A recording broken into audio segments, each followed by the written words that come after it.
Hello everyone. 16 जून के कुछ महत्वपूर्ण करंट अफेयर्स जो आपके एग्जाम ओरिएंटेड बहुत ही इंपॉर्टेंट है।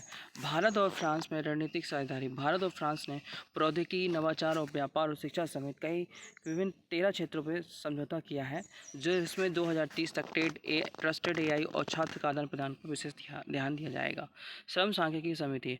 अर्थशास्त्र अलक एस शर्मा को संघ सांख्यिकी समिति उच्च तकनीकी विशेषज्ञ का अध्यक्ष नियुक्त किया गया है, जो कि श्रम संकेतों को दृढ़ता बनाए रहेगा। भारतीय सेना में बदलाव। भारतीय सेना में औपचारिक युग में प्रथाओं को समाप्त करते हुए आर्मी यूनिफॉर्म 2026 पम्पलेट जारी किया है, जिसमें बंदी जैकेट को नए ड्रेस कोड में शामिल किया गया है। पटना उच्च न्यायालय में नियुक्ति।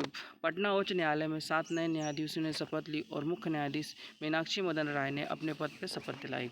कृषि और मत्स्य पालन। बिहार के भोजपुर में एक्वा पार्क में आधारशिला रखी गई, जिसमें पटना के मत्स्य पालन केंद्र खोला जाएगा।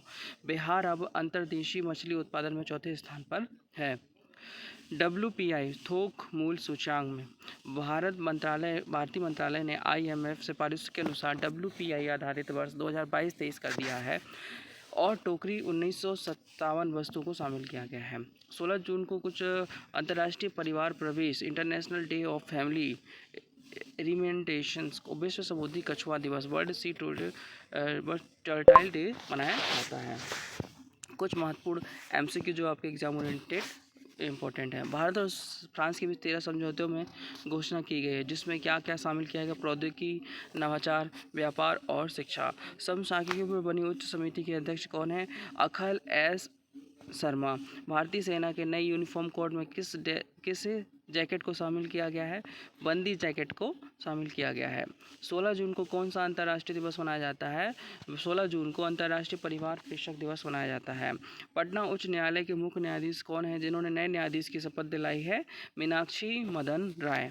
अंतर्देशीय मछली उत्पादन में बिहार का स्थान कौन सा रहा है? चौथा स्थान रहा है।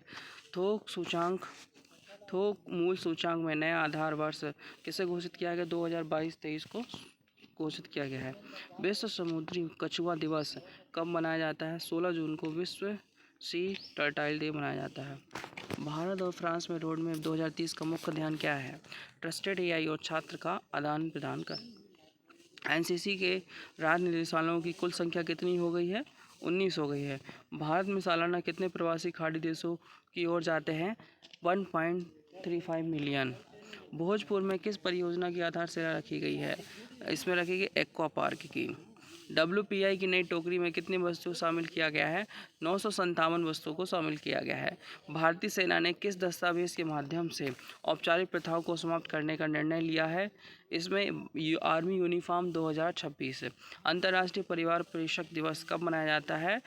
इसमें परिवार के लिए भेजे जाने वाले धन को मान्यता दी गई है। बिहार के भोजपुर में एक्वा पार्क का निर्माण किस योजना के तहत हो रहा है? PMMSY के तहत हो रहा है। फ्रांस किस वर्ष 2026 भारत के साथ मिलकर 30,000 भारतीयों को मेजबानी करने का लक्ष्य रखा गया है? इसका आंसर है 2030 तक। 16 जून को कौन सा दिवस मनाया जाता है? 16 जून को विश्व समुद्री कछुआ दिवस मनाया जाता है। श्रम सांख्यिकी समिति का गठन किया गया है श्रम बाजार संकेतों को संरचना बनाने के लिए। 2010 से 2030 के बीच दक्षिण एशिया के खाड़ी देशों में जाने वाले लोगों की संख्या कितनी है? करीबन 19 मिलियन लोग। Thank you. Please like and subscribe my channel and support me. Thank you everyone.